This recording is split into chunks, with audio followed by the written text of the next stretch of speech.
And World Tide! Hello. Welcome, everybody, to Drummers Education Connection. You're on the deck. I'm here with the greatest people in the world, some of the world's greatest drummers and greatest people from Ontario. Yes, there's an Ontario, California, Bart Robley. I feel like I'm on the Tonight Show. Yeah. From the Bay Area, Jeremy Steinkohler. Yeah, Jeremy. And out in Tucson, Arizona, he's got a condo made Arizona. hello. People, we've got a great show today. Our very, very dear friend, welcome everyone, Miss Kelli Rae Tubbs to the show for the second time. You're the first guest who's been on twice on Deck, Kelli. Yes. Yep, you're the very first person, and we're honored to have you back. For those who don't know, Kelli Rae Tubbs is a brilliant drummer. She's a leading music historian, a drumming fanatic, a real, I would say you're an authority on the history and evolution of drums. Most definitely. And percussion and how it all got started. So if you want to find out more, just look at kellyraytubbs.com. And Kelli, we just are really, really honored to have you back.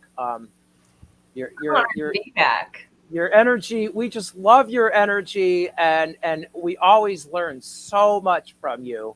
And so it's so exciting to have you back. So tell us, what have you been up to? What's happening out there in the drum world? Oh my goodness. You know, I have a unique gig where I'm out for a month, back home for a month, and get to see things. I get to wake up in a new town every day. I get to play some. I get to do something that's a little unusual, actually, in that I give presentations about the rivers that I travel on when I'm out traveling. But, you know, they pay me to talk about the river.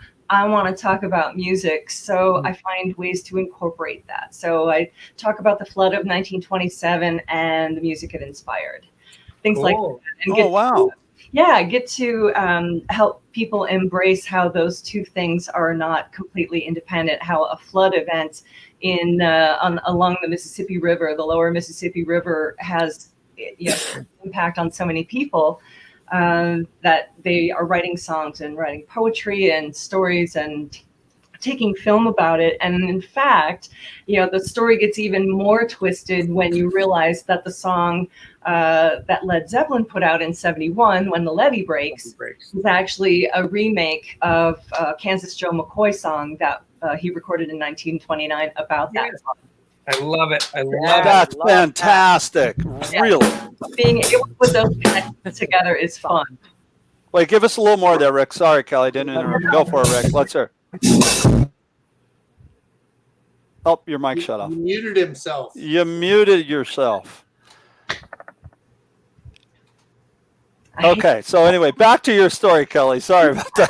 I'm talking about songs that were inspired by the river and the history of music as steamboats helped the music industry. So publishing houses in Pittsburgh could put their music on a boat, a steamer that hits St. Louis, and on the weekend, somebody in St. Louis is playing the song for the first time, and they've never heard that song because that's pre-radio, pre-everything else. So it's just cool how those connections, you can put those things together, and that makes it interesting for me, like I say, and I still get paid for what I do. So yeah. Now, what is this you're traveling on? Enlighten us on that. That you're traveling, you're out in for a month, out for a month. Kind of tell us what we're doing. On an old-fashioned paddle wheel boat. Wow, that's so. And where does it go? Where you say it's where is it going? Anywhere from Red Wing, Minnesota to New Orleans, anywhere from the Mississippi River to Ottawa, Illinois, which is on the Illinois River. It's near Chicago. Okay. Anywhere on the Ohio from where it meets the Mississippi to Pittsburgh, where it starts. Anywhere on the Tennessee River from where it meets the Ohio to Chattanooga. And anywhere on the Cumberland River from where it meets the Ohio to Clarksville, Tennessee, which is outside of Nashville. That is out. All of that. you get cool. to stop in these towns and do a little exploration about their contribution to the I history do. of music? I do. So when I was in Florence, Mississippi, Alabama, Florence, Alabama, I think that's right. That was the birthplace of W.C. Handy. And so I got to learn about his history there. And then he moved to Clarksdale, Mississippi, which is the home of the Delta Blues, pretty much, that whole area. So he went there, and he was classically trained. He went and what did he do? He was the leader of the Knights of Pythias military style band. So all of these fraternal organizations like the Elks, the Knights of Pythias, the Knights of Columbus, the Odd Fellows, International Order of Odd Fellows, they all had their own bands. And, Wow. yeah, and so who knew, right? And so all of these trained musicians are being ingrained in a traditional, like a march style music, like John Philip Sousa was popular and like would have come out from the military. So things like that. So he was there, and while he was there, he heard the blues. He later moves to Memphis, creates the song.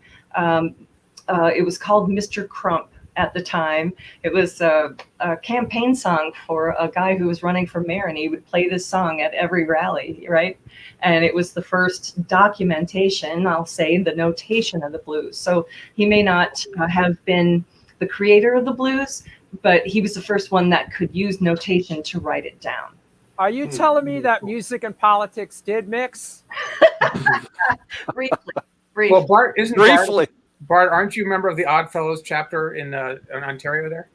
I'm the oddest fellow worldwide. So yeah, so I'm the president actually. Yeah.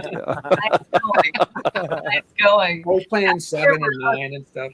There were other Yeah, right. like the Modern Woodmen of America, and you just see this in all of those images that I've been collecting through the years. I've got the Modern Woodmen of America, cornet band or whatever, things like that. What else? Another one of the musicians that I'm researching in during my travels here was from Paducah, Kentucky, and that was Fate Marable. And the newspaper articles that I've pulled on him say that he was a demonic keyboard player because he was so good. Right? He was a fantastic band leader. He was hired by the Streckfus Steamers line out of St. Louis, and he was a band leader for them for decades, and hiring people out of New Orleans when Storyville closed, when the naval base opened up, right? The laws changed, so you couldn't have prostitution within 5 miles of a naval base. So Storyville. Oh, man. Politics. That's why Chip didn't join the Navy. And so all of those musicians out of work now because Storyville is dead. And so they started going on the steamboats and playing there. And Fate Marable hired musicians like Johnny St. Cyr on banjo, like Baby Dodds on drums, like Louis Armstrong, taught him on breaks how to read music. Wow. Really? Wow. Yes. So it is very interesting to hear how the water and music have interacted and what impact one has on the other. Kelly, I want Ken Burns to do a documentary on you. Yeah. Right. Yeah. It's just you talking about all the things that you know for like hours and hours, because I'm so fascinated by all this history. And, we all as I feel like as musicians, we have some responsibility to know where our things come from, where our influences came from, who influenced our influences, and the history of the instrument and how it's been played. Because that informs what we do now, and it changes the way we think about what we do and how we do it. But, I think it's fair to say most drummers don't have a deep sense of history, of a connection and the arc of the instrument and how it's been played. And I feel like I've got a pretty solid handle. And then I talk to you and it's like, oh yeah, God, I'm like scribbling down notes about all these people I haven't heard of. And there's, I think people tend to think, there were a few musicians in the early days, and then when things got popular, then there were a lot of musicians, and now there's tons of musicians. But there were loads of musicians back then that you just never heard of. There were. Oh yeah. Yeah. Mm-hmm. Yeah. They were playing in roller skating rinks, and they were playing in circuses, and they were playing in minstrel troops, and yeah, they were all over the place, traveling. Movie theaters, vaudeville circuit. You know. Yeah, there were showboats on the water that starting in the 1800s. Entertainers would take a boat, a flat boat. Let's say they'd start just south of Louisville because there's a big waterfall there, and they would float down the river, going town to town to town to town. And then they'd turn the corner and start going down the Mississippi once they hit that. And maybe they'd hit New Orleans, and that's their ending place. And if they're lucky enough, they can hire, if it's after 1811, they can hire a steamboat to push them back upriver. Otherwise, they are dismantling their boat, salvaging the wood for about $16, saving the nails, because those were the harder things to come by. Somebody had to actually hand craft those, of course. Like a blacksmith would have to make the nails. They might walk back up home, up the Natchez Trace, and start that process again the next season.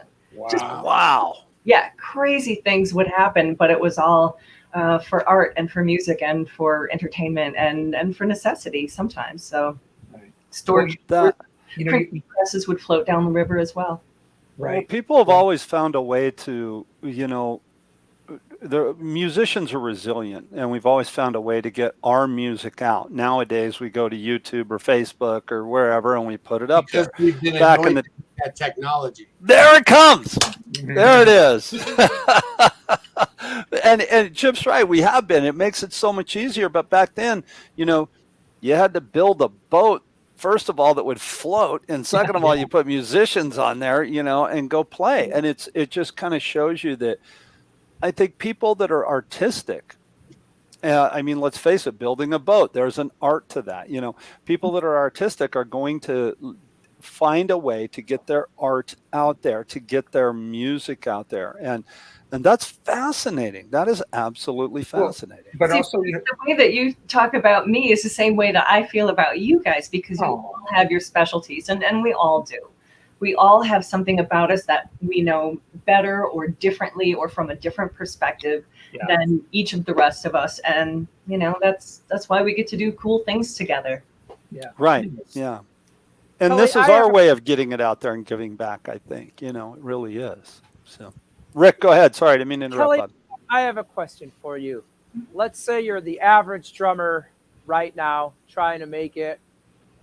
Why would I care about the history of the drum set and the evolution of it? How could it affect me if I know about all of Good this question, stuff? Rick. Well, Great question. let me see if I can find an answer that's somewhat intelligible. You don't even have to think about history from 100 years ago. You can think about history from 40 years ago.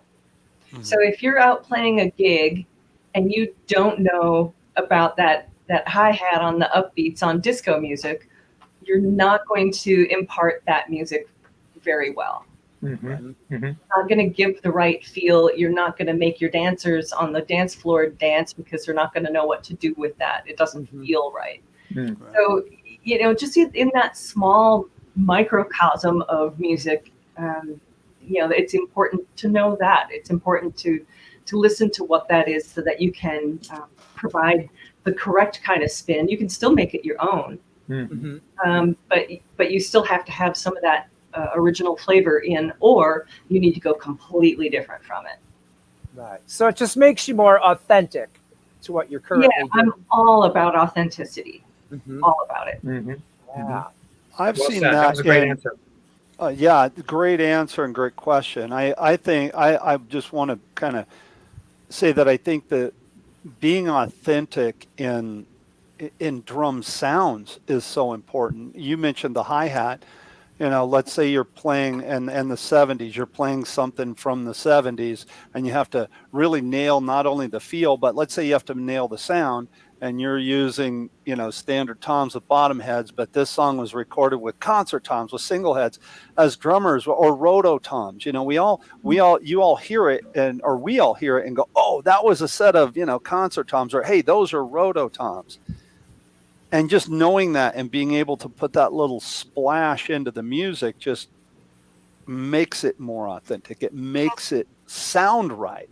People that aren't musicians, I don't think they don't know what they're hearing. They just know when it's right and when it's wrong. And I think that's extremely important. I think it's very important. And there are people that say in music there is no right and wrong, right? And so you have to consider that too. What sounds right to us does not necessarily sound right to somebody else. So if I'm trying to make an arrangement on a song that I'm singing, it's like, no, that's not right. Well, but it's music. Well, that's not right for what I want to hear. Right. Well, there's a question of quality that comes into play. Yeah, and it's high quality, even if it isn't what I want to hear. It's still not of a bad quality at all. But my ear is hearing something that is very specific, and that's what I want to hear. So, Right. Hey, Kelli, I have a question for you. Ever since I knew you were coming back on the show, can you settle the debate for us? Who invented the hi-hat stand? oh well, that is up for grabs in some. So the first person who patented the Charleston pedal, which is snowshoe pedal, that was Vic Burton, which is not to say he invented it, it's to say he patented it. Okay. We have seen, something like it somewhere else, but he was the first one to register it with the government. And then people then started, when they realized that,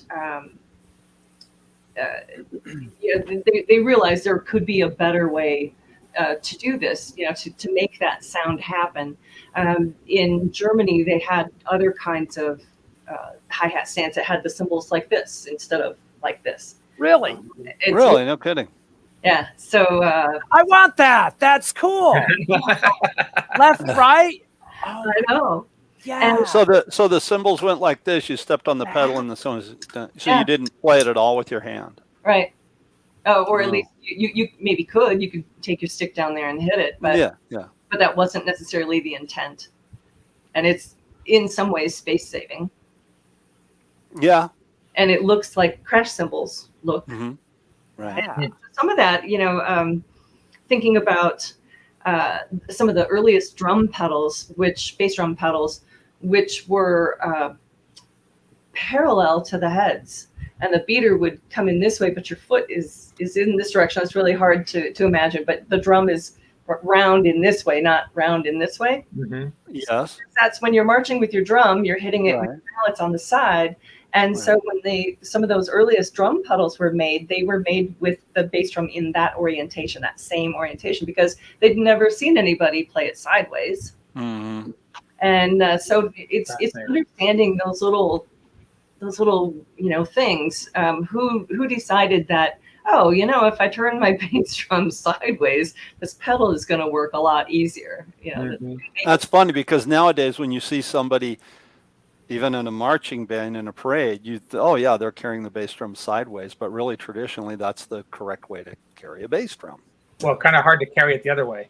It is. I've done it. I've held one like this and walked down the street. People, once again, the odd fellow, right? I just, I couldn't figure out what people were calling me names, but yeah, I made it work.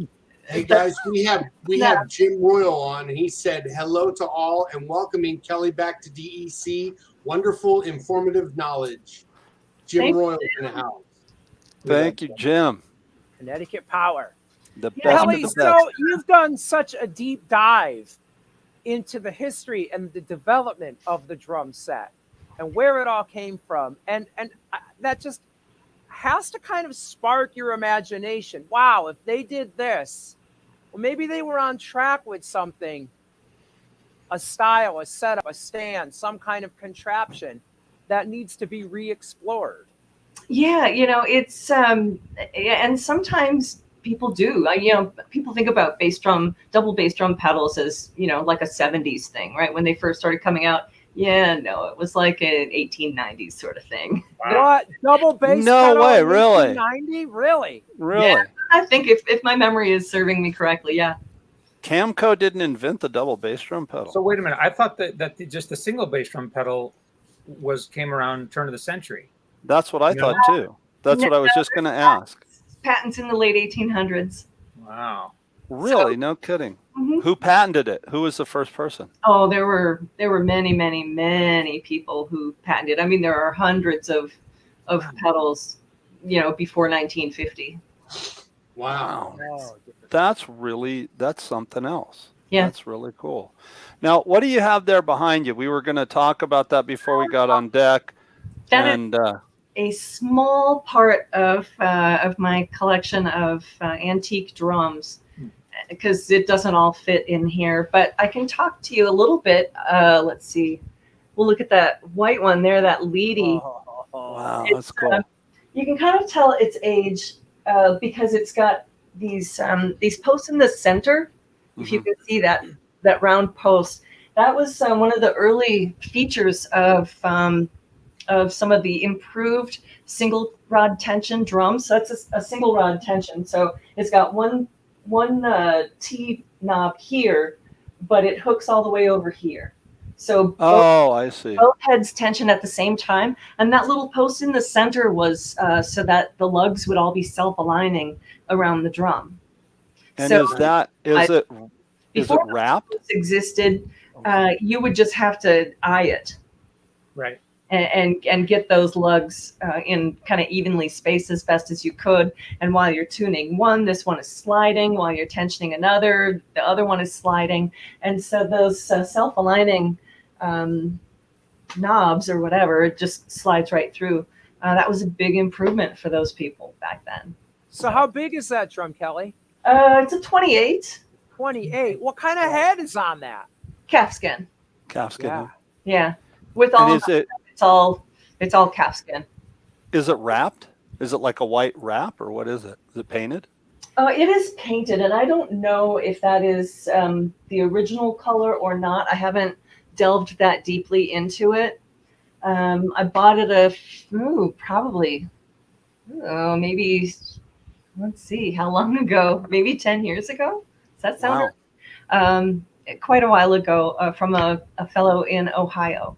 It was so great, that trip. If I'm really, I'm very passionate about some things. And so a friend of mine who also lived in Ohio was selling me his drum set, a Tama 10-piece Star Classic, the world's best price. It's a limited edition glass glitter, shocking pink glass glitter with black nickel finish hardware. It's beautiful. Wow. It's loud before you even play it, right? Because It just sounds loud.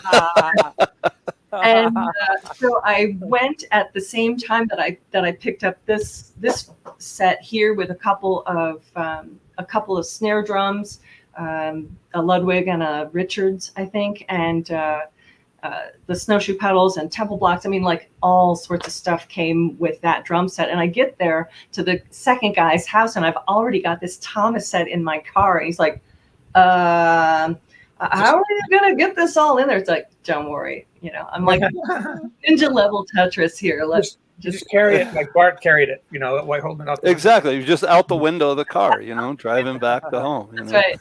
Yeah, one on the front bumper and one on the back. No, it all fit. The 10-piece plus this and the rest that came with it. And I was like, packing things inside of things, and it was perfect. It just exactly fit. Plus me and my luggage. Kelly, have you ever gigged with any of those drums? Set them up with do. a stand and really, no kidding. Yeah. This set here, I've taken that out, and by set, I don't mean toms and a floor tom. I mean a cowbell and a wood block, and a hoop mounted cymbal and a snare drum, and that's it. And then let's see, what else do I have here? This drum, that's really cool. It's got a marking in it. It was from the Cincinnati Music House, and based on the address that's shown on the logo inside, it was built during or after 1912. Okay. And it's also single rod tension, so it's got tuning like a square at the top, that you could fit a unique size drum key on, and then just hooks on the other side here. So it's called a Prussian style, and that also has calf on it, of course. This little one here, if you can see that, it's a little smaller. It's a lot thinner, just 8 inches deep on the shell. That one I got off of eBay, and there's no paper labels or anything on the inside. And I'm turning it just to see if I can see the remnants of a decal or something like that, to try to identify the brand. And I see this little glint of shine, and I look, and the guy has etched his name into the veneer. So I know exactly who owned this. Alfred, thank you. I'll take good care of it. So, and Nice. then the drum that's over there, I'm not sure if you can see it very much. Probably not so much. It's right here. That's a Leedy that was built probably about 1910. It's got the burnt wood logo on the inside. So they actually put a hot iron stamp and burn the logo right on in. Okay. Right on. I have a question. Well, you should be like, you should. I'm sorry. Sorry, go ahead, Chip. I was just going to say Larry Rodbell's watching, and he said, hi, Kelli Rae. Hi, Larry. Larry is the best, and he has two Gretsch drums that I've been like wanting to. We just moved into the house, and he has two. I think he might still have them. He has a bass drum and I think it was a 12 or a 13-inch tom, and I saw him. I was like, oh my God, how much do you want for those? And I haven't reached out to him yet. So Larry, sorry. I do have a question. I have a question because we were talking about, I asked you if it was painted or wrapped, and then you talked about the Tama with the glass glitter. Okay, who started wrapping drums? What is it made of? How did that whole tradition start? Wrapping of drums rather than painting. Where does that's a question that I don't have an answer to. Oh, really? Yeah, it is. Because I kind of stopped.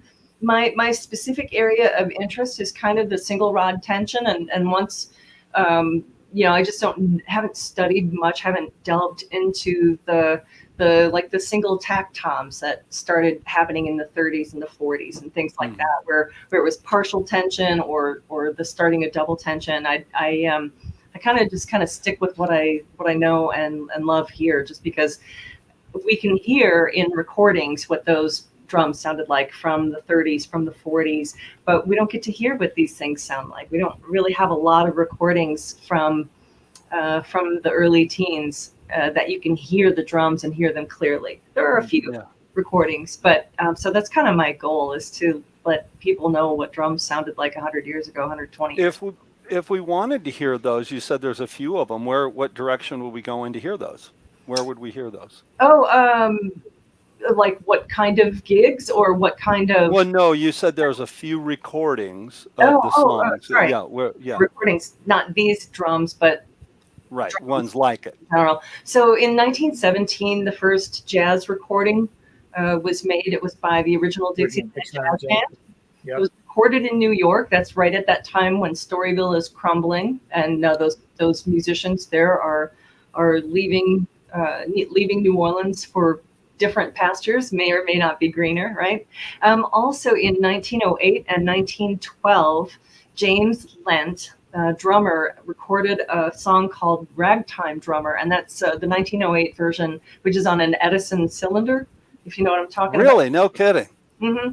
Yeah, and that's probably the first recorded drum solo. It's very rudimental.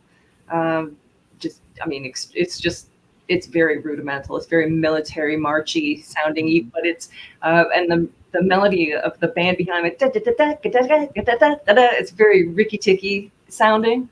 Yeah. So not syncopated and smooth like we think of The Entertainer when we're thinking about piano ragtime music. It's very it's just very stilted and stiff feeling. Yeah. By the way, everything she said by date, I've been Googling, and she's dead on.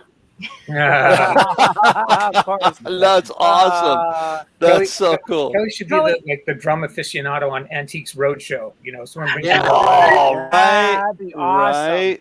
Yeah. That would be fun. Yeah, my brain does that. I'm very detail oriented, and it's easy for me to remember little tiny facts about things like that. So that's Kelli, didn't we need these big bass drums in the swing era in the World War II? We didn't really have microphones miking drums. So wasn't it that you needed a big... make people dance so they could hear it through the whole place? Oh, yeah, those that's part of it. And another part of it, I think, is that as the Civil War ended, you've got all of this surplus of drums, and they're really large, 30-inch or more. Yeah. Yeah, it So wasn't. they're just readily available. If I've I'm not got a 30 that I play when I do traditional jazz, because that was, the bigger the better at that time. Yeah. If I'm not mistaken, 30, it wasn't until drummers started gigging and moving around that they realized that how cumbersome these were going to be. And so there was a move towards smaller bass drums when the jazz guys came around. Some of that, yeah, you could, whatever you could carry on a streetcar, Right. or on your horse, or walking. Wow. Whatever. Yeah. You hear that part on your horse. I asked My horse, yeah. it's so sad. So sad because I'll look at the want ads in newspapers from the early 1900s, and some poor fellow has got a want ad in there because he lost his bass drum pedal between this town and that town. Mm. And that's Really? yeah. And That's so cool, man. battle or something, I don't know what. That's awesome. History through the want ads. I never would have even thought of that. That's brilliant. You can find a lot of cool things.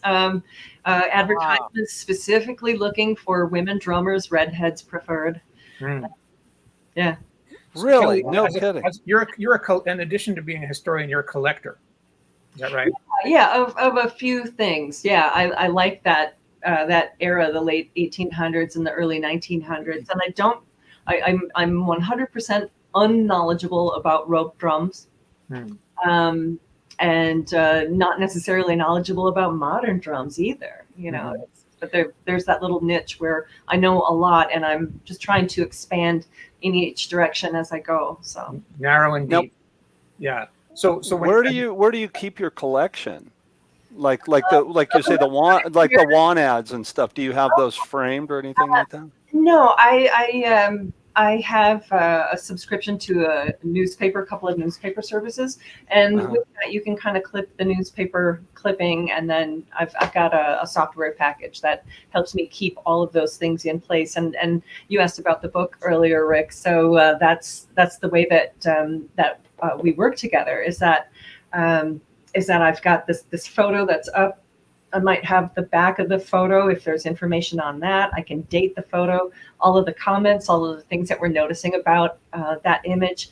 The things that I need to dig deeper in is like reach out to this company or this county, this historical society, and find out what they know about this band that was in their community. I've got proof of this photo. I've got a newspaper clipping that says they were part of this parade. What was the parade for? Because then you might be able to find somebody. There's a wonderful photo of a girls' drum corps in Colorado, and I was able to find a piece of like a newspaper clipping that had some of the names of the girls in it, and then I was able to backtrack through an ancestry program and find out the granddaughters, great granddaughters of these girls. It's like, do you have any information about if she continued to play afterward or things like that? So I'm always reaching out to people and getting information and Kelli, software to store all of that together. So this is a book that you've been working with Daniel Glass on, right? A picture book. Yeah. For a long time, for a lot longer than I thought it would take. Yeah. When's it due to come out? Longer. When's it due to come out? It was due to come out 5 years ago, and we're not done with it yet. So I never dreamed it would take this long, but with me traveling and COVID, and you are scrambling to do other things, to keep yourself sane and busy and employed, it's right. Interesting. It's been interesting. Let me rephrase that. When do you hope for it to come out? Oh my goodness. There's easily at least another year before it starts to be a good project. But in the meanwhile, I keep finding really wonderful things. I found a piece of artwork that was actually painted in Europe, and it's of a Northern African woman drummer. So think Morocco, maybe that part of Africa. And she's playing her snare drum, and she's got it sitting on a chair just like they did here No before kidding. snare drum stands were invented. Yeah. Yeah. Wow. Well, Kelly, That's- I just loved hearing when you first told me about this picture book that you were collecting photos of antique drums, and then you kept finding pictures and drawings, and there were women playing drums back in that era. Absolutely. Yeah. That's just the coolest. I think there's so many people who think that, oh yeah, women are recently picking up the drums now, which is just it's just an old mode of thinking. And I love that That's you're an like, old look, here's wives' the evidence of it. That's an old wives' tale that women didn't play drums. No, we've been playing drums for ages and ages and ages. Yes. It's and as I say, just even 100 years ago, women couldn't drink, couldn't vote, couldn't smoke, couldn't swear, couldn't drive, right? None of those things. So you kind of are unimportant. And so why would you document somebody that's unimportant? Mm-hmm. Well, and That's- just a reminder, there are some places where they still can't do those things. Right. Right. And some places in the world where it's illegal for women to drum, Right. which is crazy. Really? Yep. Man, I had a drum student one time. I think I said this story last time you were on the show. I had a drum student one time, and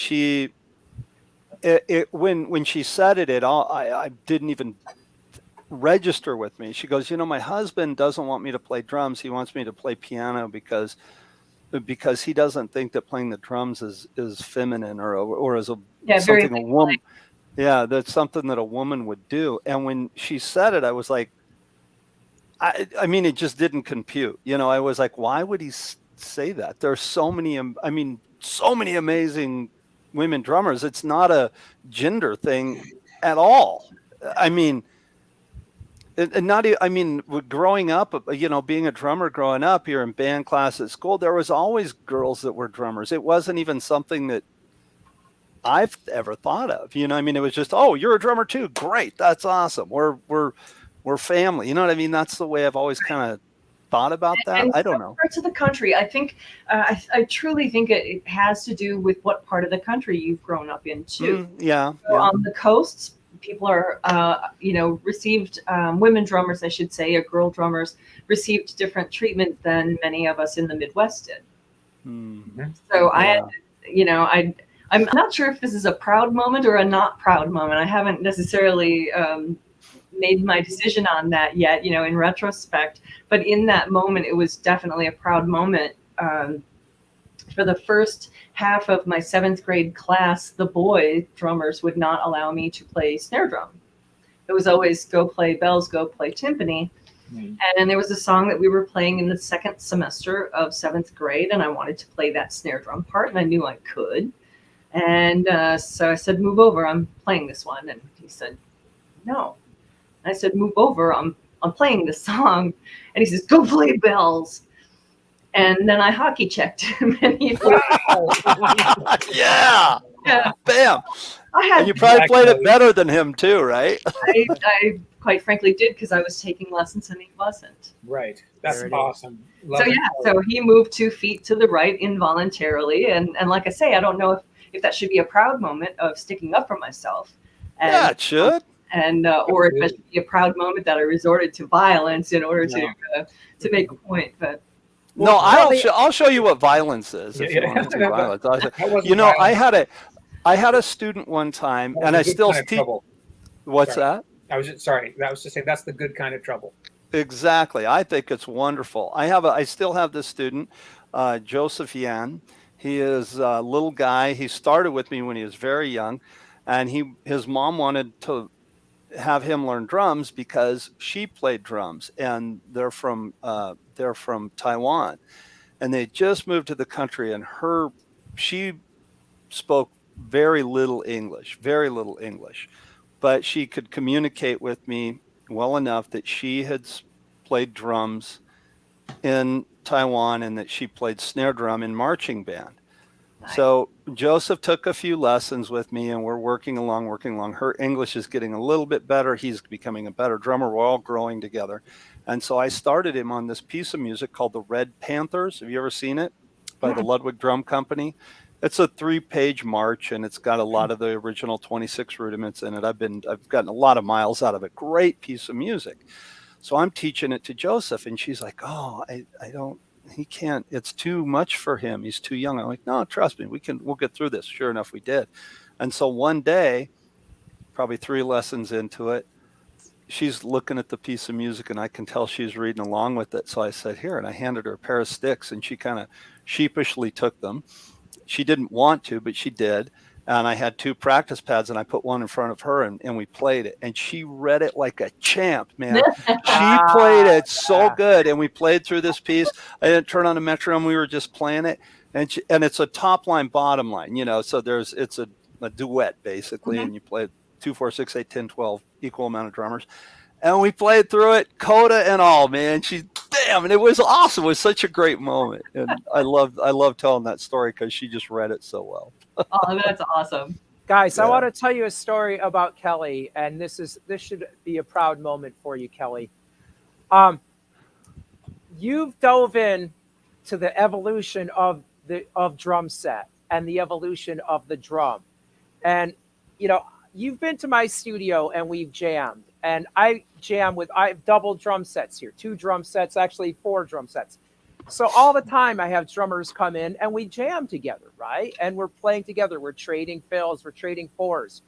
Well, I'll tell you what, man, Kelli came in here and played like no other drummer I've ever heard. Maybe the closest was Daniel Glass. But Kelli and I are playing, I'm laying down time, and she's doing these fills and pulling these sounds out of the kit like I've never heard before. And it's not just the drum, it's how you play the drum. And that's what makes you stand out as a musician. Super authentic. And then you take it and you make it yours and you make it modern. And it was just a beautiful thing. And so that's why you want to learn the history of the drums, because you're gonna learn how to play the drums the way they did and then build it from there. And then you're going to come in and make me sweat and go, "Oh, damn." Like, what was that, Phil? Yeah, it's, I think that a lot of what comes out in my playing is due to my brother. We can blame it on him. My oldest brother and I would go listen to music all the time in one of the back bedrooms. And he was especially a Beatles fan. So we would sing, we wouldn't play, we would just sing. And so, I was singing harmonies when I was 3 years old, and good harmonies too, like the ones I could hear what was on the record and could sing that right on back. And so I think by osmosis, I got all of Ringo's feel, that. And it's interesting because a lot of my fills, they don't come out sounding really right exactly, to me at least, but I know that it's it's part of that early listening and coming out now, if that makes sense at all. Yeah, it does, because I hear kind of like a little New Orleans sway to your drumming, that it just has this pocket and groove that's so unique, but it's rooted in what they were doing. And you're only going to get it. You have to take a deep dive in to really get it. That's a perfect segue into this next question I have for you, Kelli. And maybe you've sort of already answered a little bit, which is, in addition to studying the history of the drums and the people who played them and how they were designed and all that, have you sort of also concurrently, investigated the way that those drums were played differently? And I don't just mean, technically like the pedal mechanism was different, but how the early drummers played more rudimental style, and how that, we talk a little bit. It's more that I have been lucky enough to be awarded several grants, and in those grants, you can either do 2 things as an individual. You can have a project that you want to complete, or you can improve your skills to get you to your next level, whatever that level is. And for me, studying with Daniel was filling in one of those voids. Studying with Brandon Koo, also one of those huge voids in my playing and in my music studying. So studying with him to learn how to played double bass drum pedals, which I hadn't played before. I hadn't had a need to do it. I still haven't had a need to do it, but I can do it. So maybe in a different way than you're thinking. Yes, I have gone and looked into those things, but that's a pretty high level view of that, a pretty high level overview of just getting the fundamentals so that I can grow into something different if the opportunity arises. And that's great. What projects are you? I know you have the boat. Do you have any other gigs that you play when you're in town for a month at a time? When I get the opportunity to play, I do. I played Irving Berlin's Holiday Inn, one of my last rotations home, which was fun. It was good to do. It's like you take the drum book and you find everything else that you can fit in between the drum parts on glockenspiel and triangle and shakers and things like that, and just kind of make it the fullest that you can. I've got a couple of grant projects right now. I've got one with the Society for American Music that I'm supposed to be finishing up. I'm a little bit overdue on that, but another grant with the Minnesota State Arts Board, and that's more of a technical thing to get me competitive online, right? So it's something to increase my ability to do video casts on my own, or to things like that. So lights and cameras and that's handy, and also copyright registrations. So some of that money is going to register copyrights of the original snare drum music that I composed for this recent grant that completed, but also arrangements of musical pieces that are within the public domain for younger players. So I'm kind of focusing on that younger audience. But it's one of the pieces that I hear. It was originally a piano piece, and I hear it, and it's like, oh, this would be so killer with a really heavy drum beat, really heavy backbeat, and just the way that whole arrangement is in my head. And now I have to get it to paper. Once I get it to paper, I can get it registered and put it up on the website and offer it for sale. So working on original compositions and arrangements, and I can do that. I can do that when I'm out of town or in town. So some of those things. Working on the book. What else do I do in my spare time? Right. Right. Yeah, and I've already thought of what my next grant project will be, and so I'm keeping the wraps tight on that. But for all of you out there listening, if you're a custom drum builder who understands rope tension drums, I need something special. So reach out to me.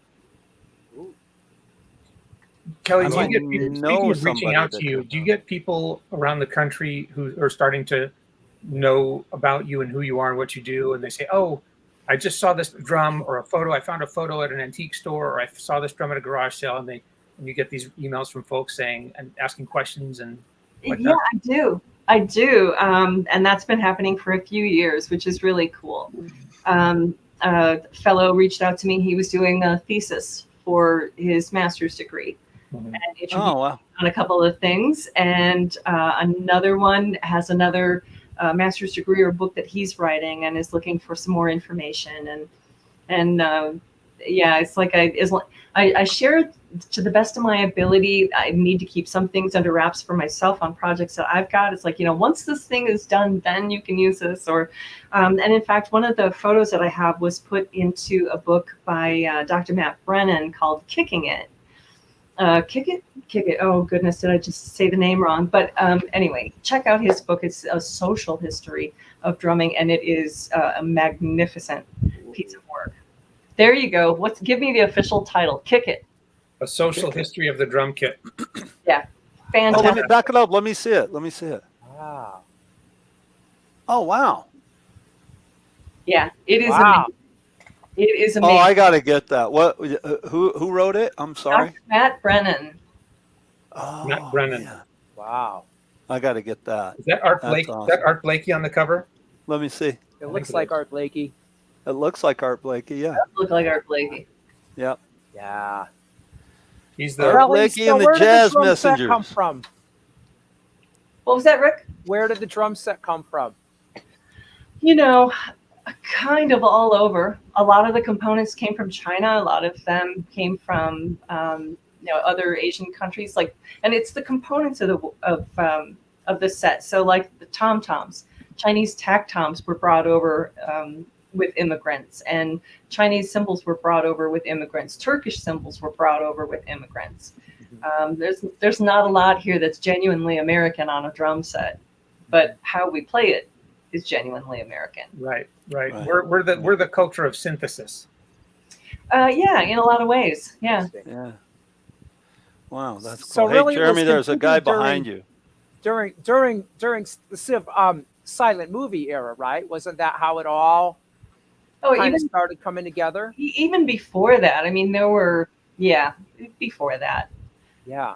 There were, there's an example, again, another newspaper clipping where a Chinese-born importer of cymbals and tom-toms, which were used ceremonially in the Chinese culture for funerals and for weddings and for New Year's. You know, when you think about the big dragon thing that's going down in the parade, and they've got all the drums and the cymbals playing, they're scaring away the evil spirits. And so he was, as an importer, of course, all these musicians were buying his stuff as musical instruments. He was selling them, or bringing them over for different purposes. But decided he lost his court case because, and the reason he was in court is because the tax rate that he would have to pay as an importer was different for musical instruments than it was for, for ceremonial type things. So it's there's all sorts of things, just small little tidbits like that kind of enrich your understanding of how music is and how it's been perceived and how it's used, how it's misused sometimes, right? Right. So give us an example of how it's misused, please. Oh man. Well, what's a really good example? It's and maybe not the music is misused, but the way in which we get it was through misuse. Hootie and the Blowfish. Just kidding. Oh, dude! Wow!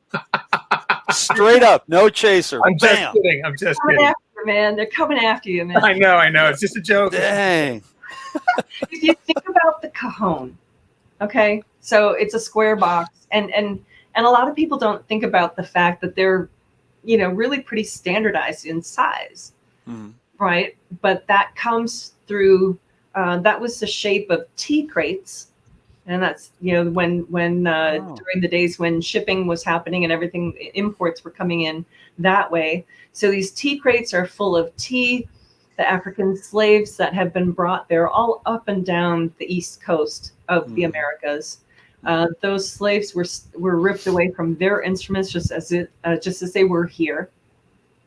And they would take the drawers or those tea crates, those boxes, and play their drums on them.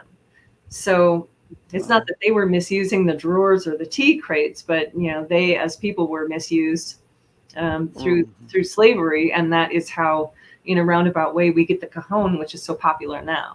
And it's I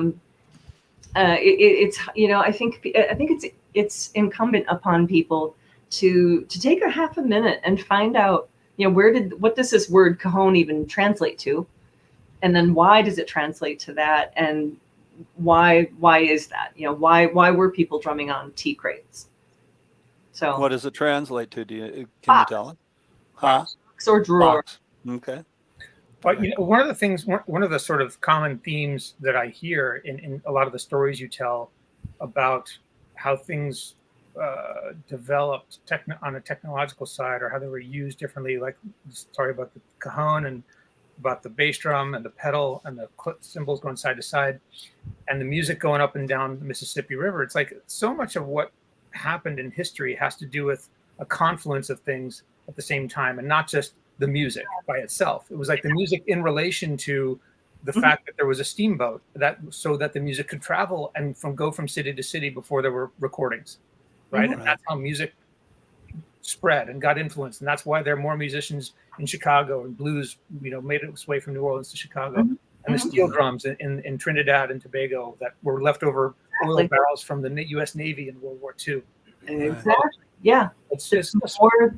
There's more than meets the eye. yeah. And like you said about the misuse of people in slavery, and so they're playing a box or a cajon, and again, echoing what I said a while ago, musicians are resilient. If you're a musician and you want to make music, you're going to find a way to make it. It Absolutely. doesn't matter if it's on a glass glitter, loud Tama kit or on a box. You're going to do it. You're Exactly. going to do it. If it's in you, you will find a way to get it out. 100%. Yeah. That's one of the things I like about. Do you remember Stomp? When Stomp came out? Yeah. I don't know if you guys ever saw that show. It was really fun, and it was like a combination of dancing and percussion, and percussion. There were no drums on stage. It was all found objects, like brooms and trash can lids and cereal bowls and things like that, pieces of pipe, and they would make arranged percussion suites basically on these instruments. It's like if there's a will, there's a way. It's like the music just coming out even without the traditional instruments the way we think of them. Exactly. Yeah. That's really cool. That's really cool. Hey, I'm gonna throw this out there and because I'd mentioned to you a piece of music that I've been teaching for years called the Red Panthers. It's a 3-page drum march. I think 1965 is when it was copyrighted by the Ludwig Drum Company.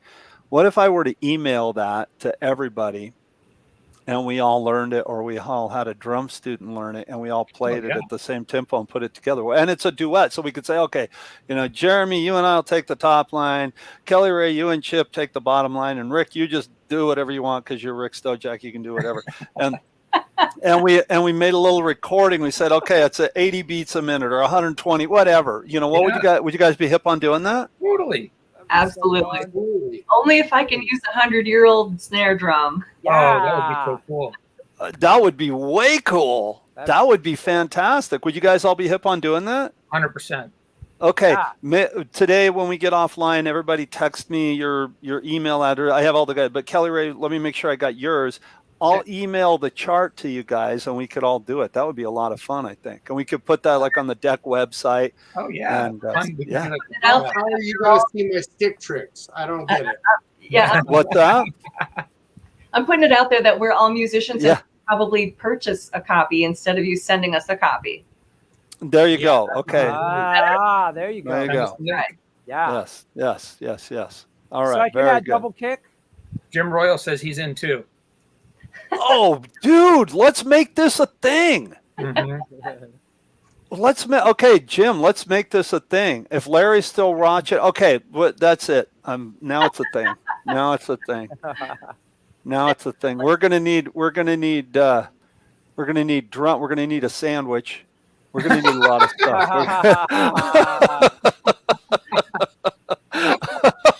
It'll be fun, man. This will be great. Send us all where we can purchase the music.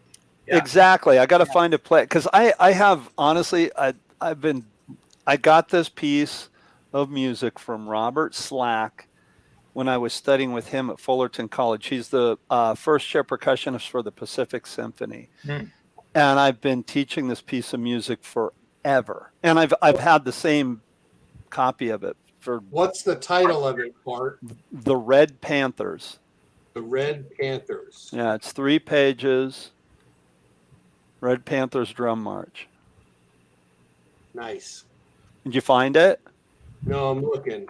It's published Kelli, by the Ludwig Drum Company. You must know this, that in Hamilton, the musical, there's a rope tension drum. That's one of the 5 snare drums that's played in the book. Yeah. I don't know that specifically. I have not gotten to see that show yet. I'm behind on so many things in life right now. But even if you'd seen it, you might not have seen it because the drummer is usually hidden in the pit or in a different room even. But I got to shadow, one of our guests came on, John Mader, who's a fabulous drummer.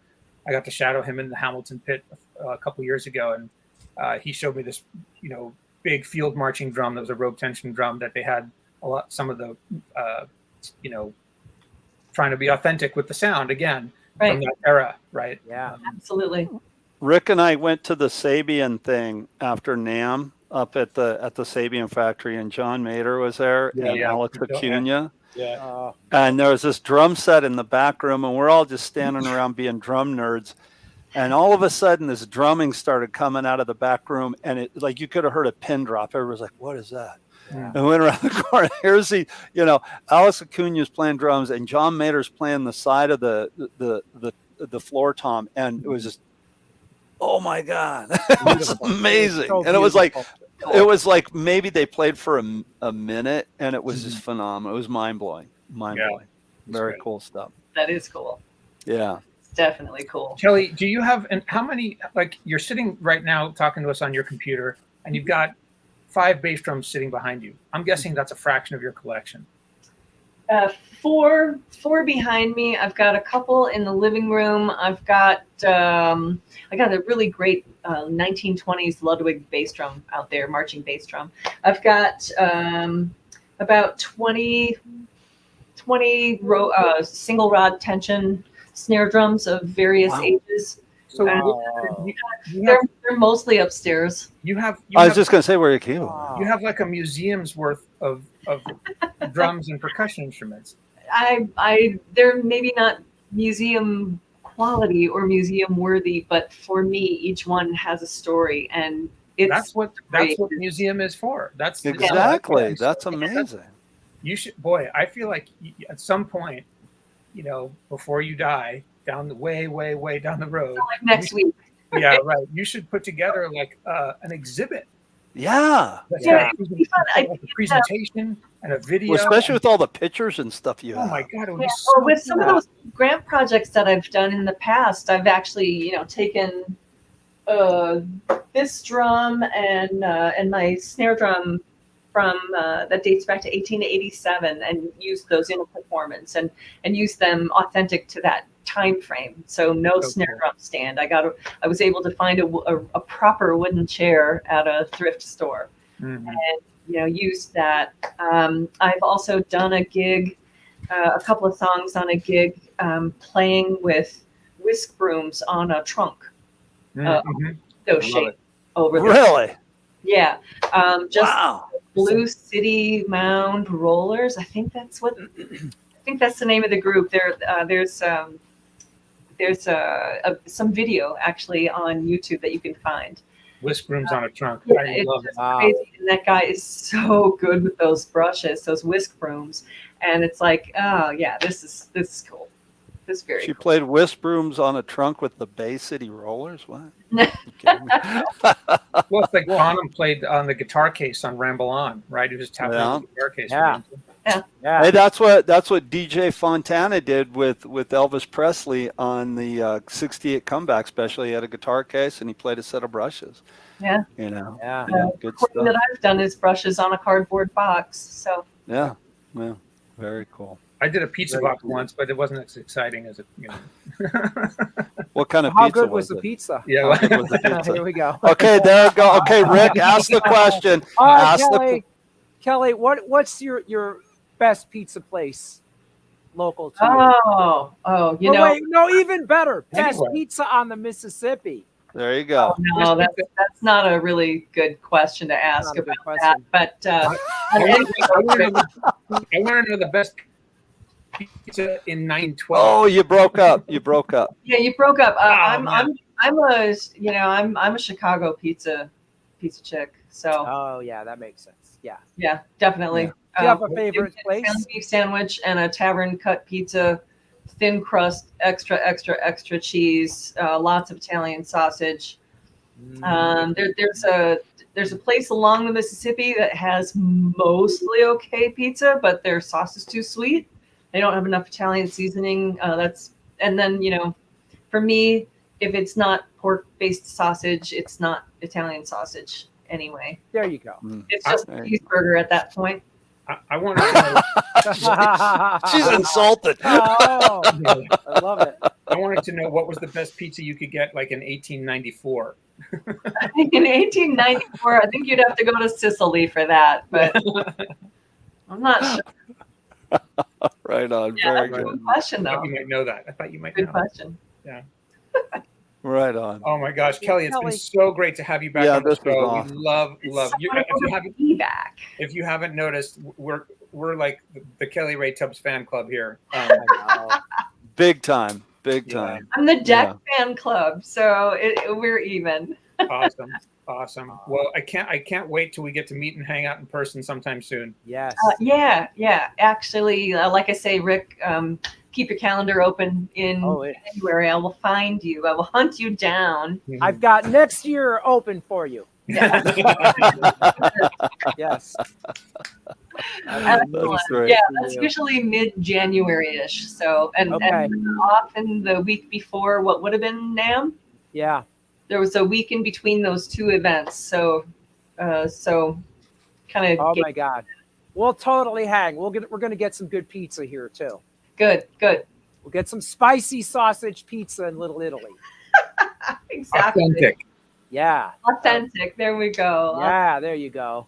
All right. Well, thank you so much for coming back on, Kelly. Yeah, thanks, Kelly. Thank you so much. Appreciate it. And thanks for watching, I love everybody. being with you guys. See you guys Go next knock week. out. Go practice. Go practice. Oh, wait, we got to spin out. Hold on. We got to spin out. Chip, I'm working on my garden weasel. Nice.